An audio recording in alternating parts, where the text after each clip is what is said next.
이번 학기에 상수도 하수도에 관한 환경 시스템 공학의 마지막 수업을 진행을 하겠습니다.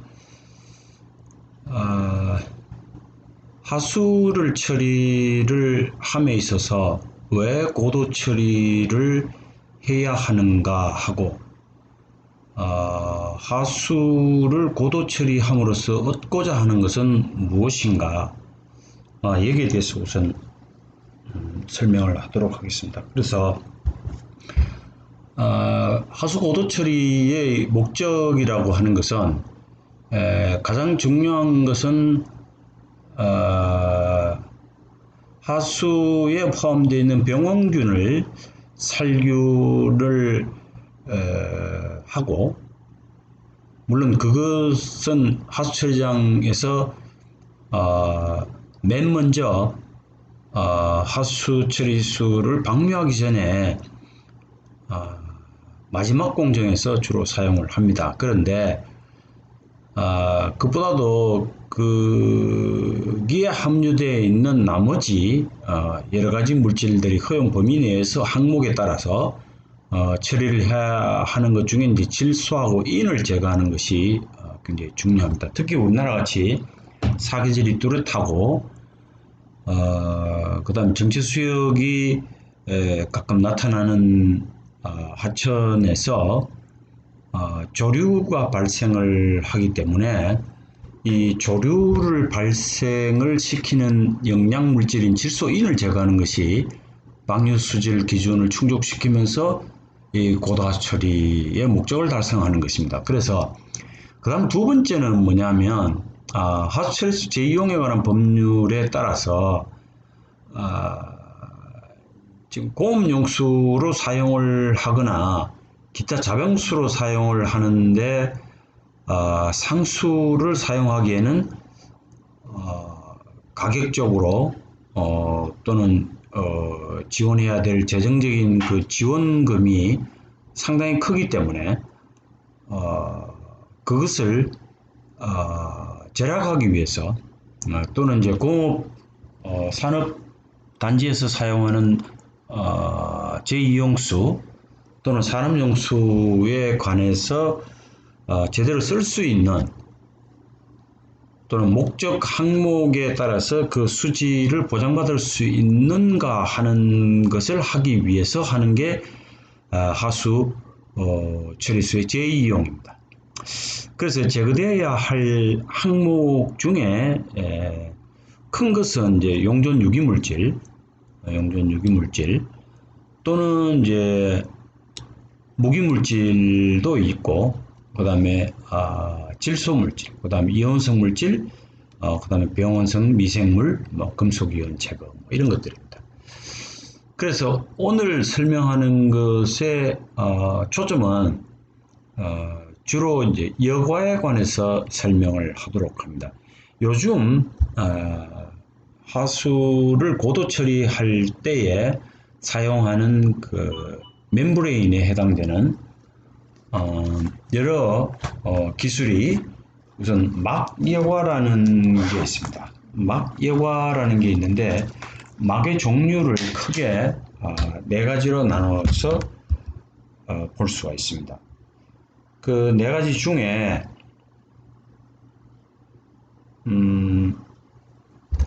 정밀여과, 한회여과, 나노여과, 역삼투 이렇게 되어 있습니다. 이 위로 올라갈수록 1번일수록 필터의 여과 사이즈가 크다 이렇게 봅니다. 그 포화 사이즈가 크다 이렇게 되어 있습니다. 그리고 나머지 이 독립비가 굉장히 많이 들고 또는 상당히 기술이 필요한 이런 것은 역삼투 이런 것들이 있고, 그 다음에 필요한 것이 투석하고 전기 투석이 있습니다. 농도 차이에서 반투막을 이용을 해가지고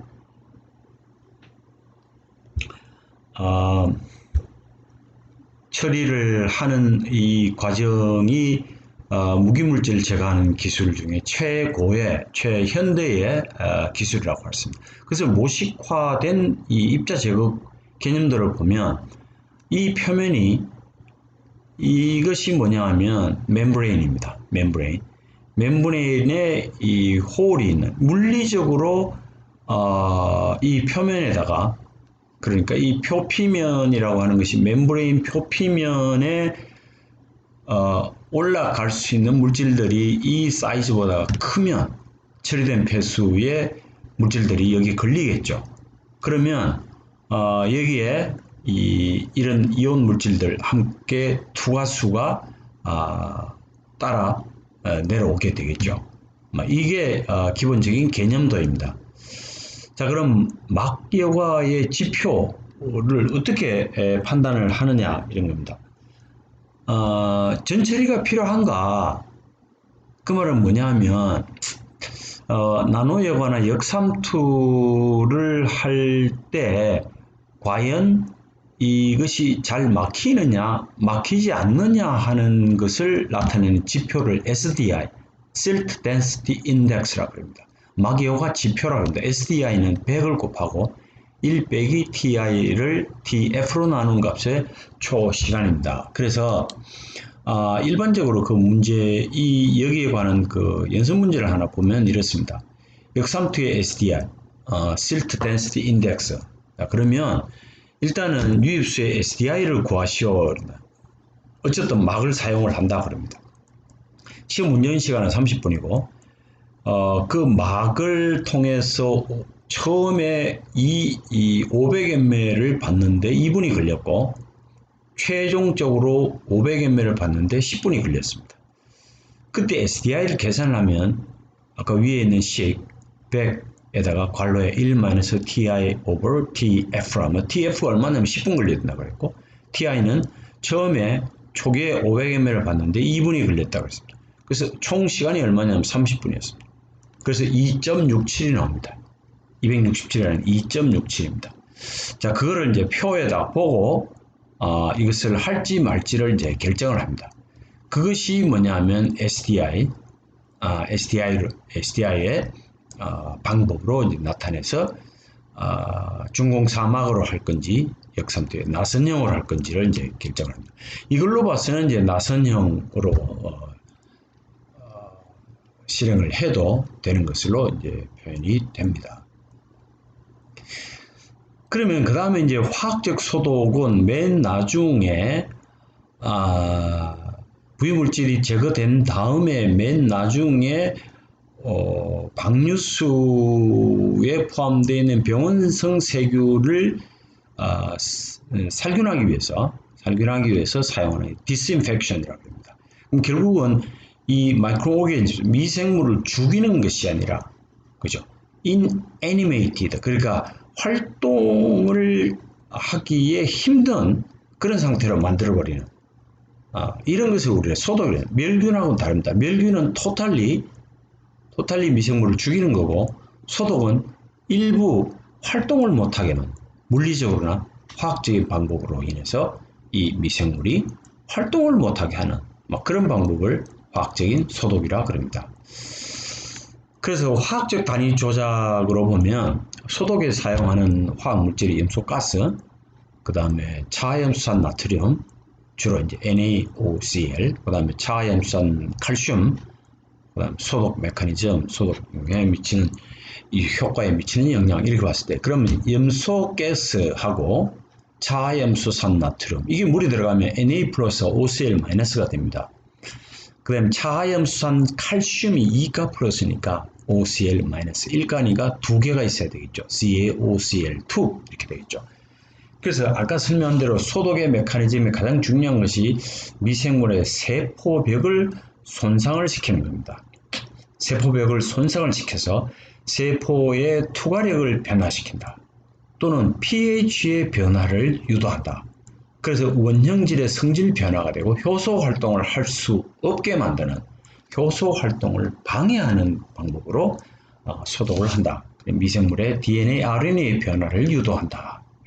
그 효과가 미치는 영향이 뭐냐면 이 효과에 영향을 미치는 인자들이 오래도록 두면 물론 좋겠죠. 그렇지만 경제적으로 볼 때 너무 그렇게 오래 둘 수도 없고 그다음 소독제의 양을 너무 많이 둘 수도 없고 그러면 이제 방류 속에 소독제가 많이 포함된 채로 공유 수역으로 나가게 되면 그 공유 수역에 있던 그 미생물이 또 영향을 받겠죠. 그래서 소독제 농도, 그 다음에 이제 물 또는 반응의 온도, 또는 미생물의 종류에 따라서 소독 효과에 미치는 여러 가지 영향들이 있겠죠.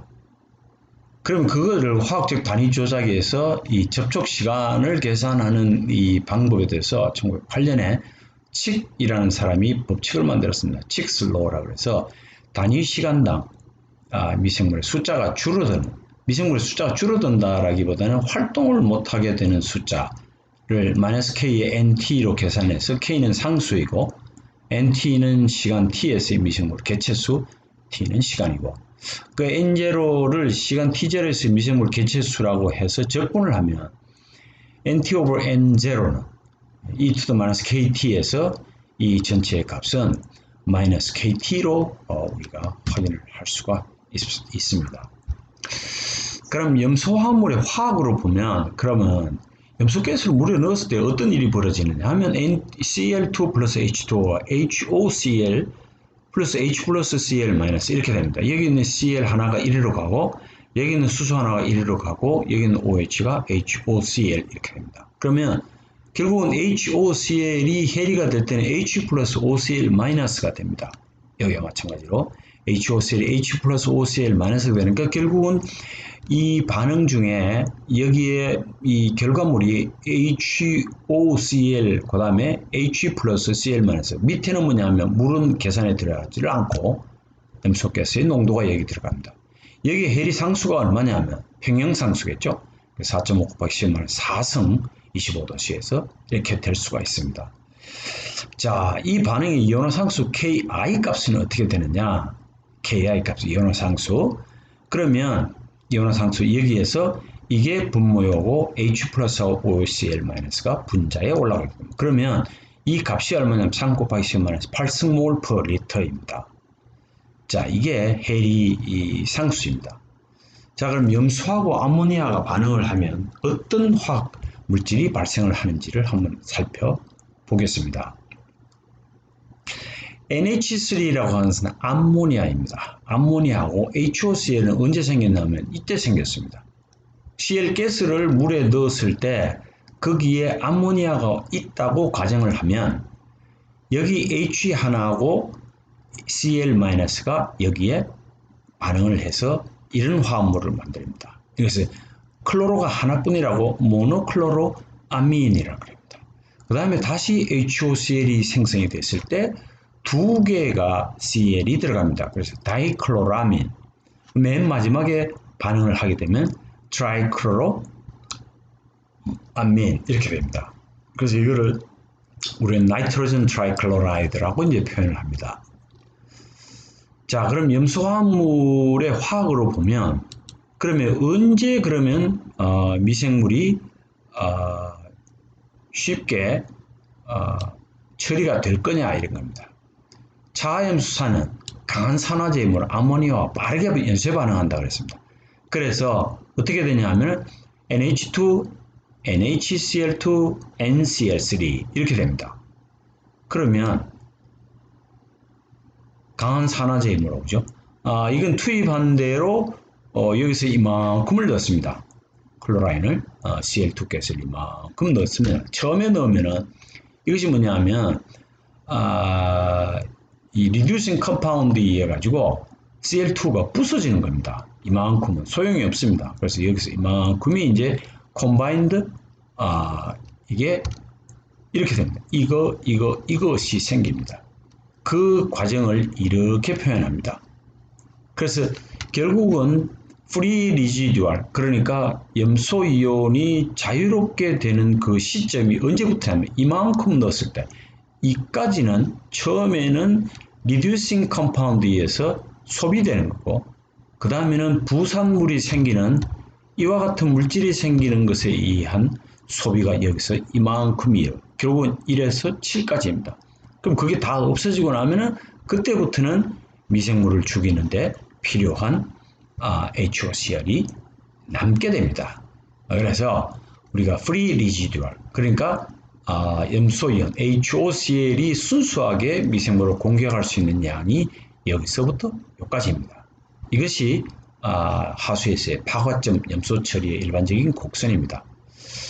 자, 염소화합물의 화학으로 봤을 때 그러면 염소화합물이 물속에 존재하면 자연에 배출되었을 때 자연에 있는 생물이 영향을 받는다고 했습니다. 그래서 그거를 내보내기 전에 탈염소를 시켜야 됩니다. 그래서 거기에 가장 많이 사용하는 것이 아황산 나트륨 Na2SO3, 그다음 중아황산 나트륨 NaHSO3, 그 다음에 메타 중아황산 나트륨 Na2S2O5, 그 다음에 Na2S2O3 이렇게 많이 사용이 되고 있습니다. 그럼 염소화합물의 이제 화학을 잠시 살펴보면 아황산 나트륨하고 유리염소 Cl2 이게 이제 모노클로로라민으로 이제 표현을 하면 이게 이렇게 되어 있습니다. 그럼 결국은 Cl-가 남아있지 않아야 됩니다.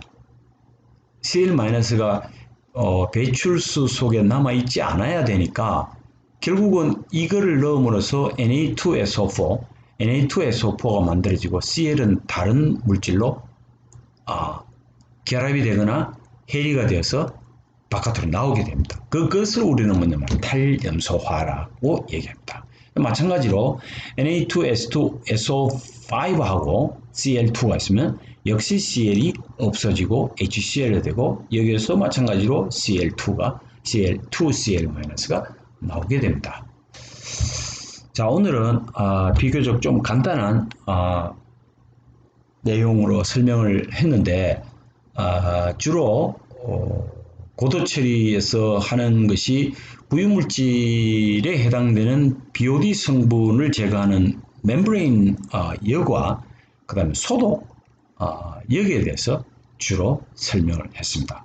오늘 강의는 여기까지 마치겠습니다. 한 학기 동안 수고 많았습니다. 고맙습니다.